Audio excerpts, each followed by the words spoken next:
way for Hollywood. And a happy new year to you too. In prison. Oh, hello there. I am Stan the Movie Man, and this is my weekly movie review. This week I went to see Krampus.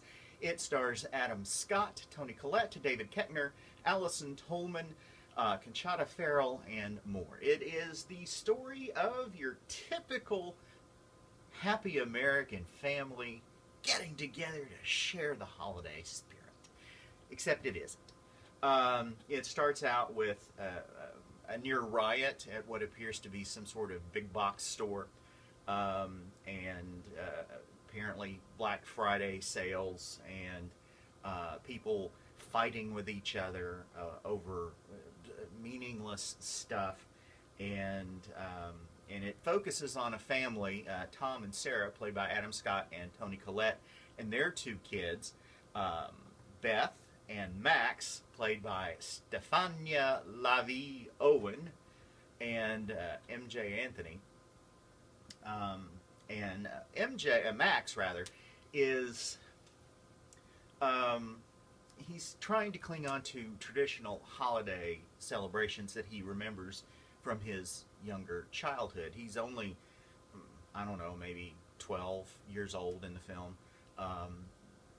but he's seeing all this extravaganza around him of people behaving badly. He gets in a fight at a nativity pageant sort of performance with his school, and because one of the kids told the younger children that Santa didn't exist. He is at home with his family when his aunt and uncle, Linda and Howard, played by Allison Tolman and David Koechner, arrive with their brood of awful children, as well as Aunt Dorothy, played by Conchata Ferrell. Now, Max is a sensitive sort, and when Howard and Linda's two daughters make fun of him for still believing in Santa Claus, he gets in a fight with them, and he takes the letter to Santa that he is planning on sending and tears it up and throws it out the window.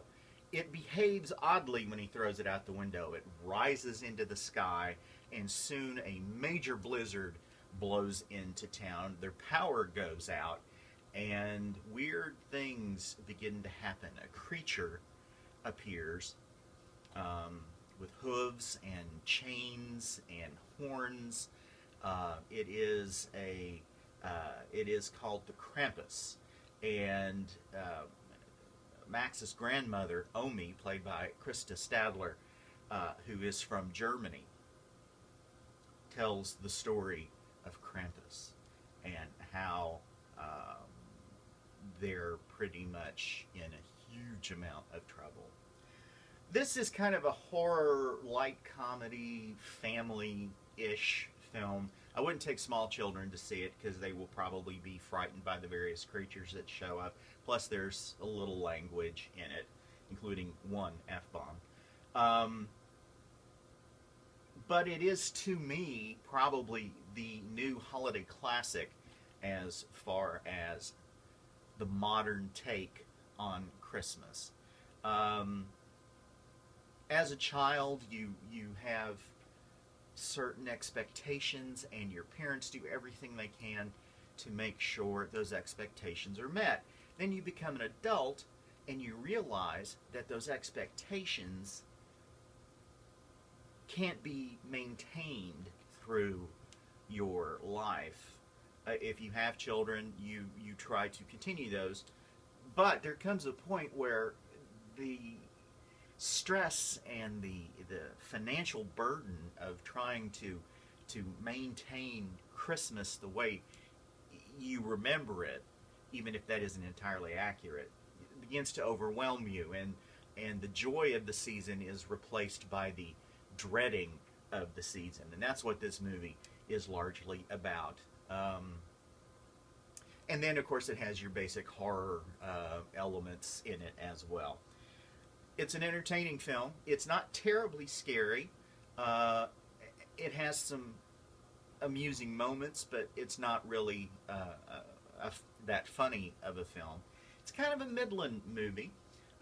I really enjoyed Conchata Ferrell as Aunt Dorothy. She has played this kind of character many times. If you saw her on Two and a Half Men, it's kind of a more edgier version of the character she played on that. She's a tough old broad who speaks her mind, and um,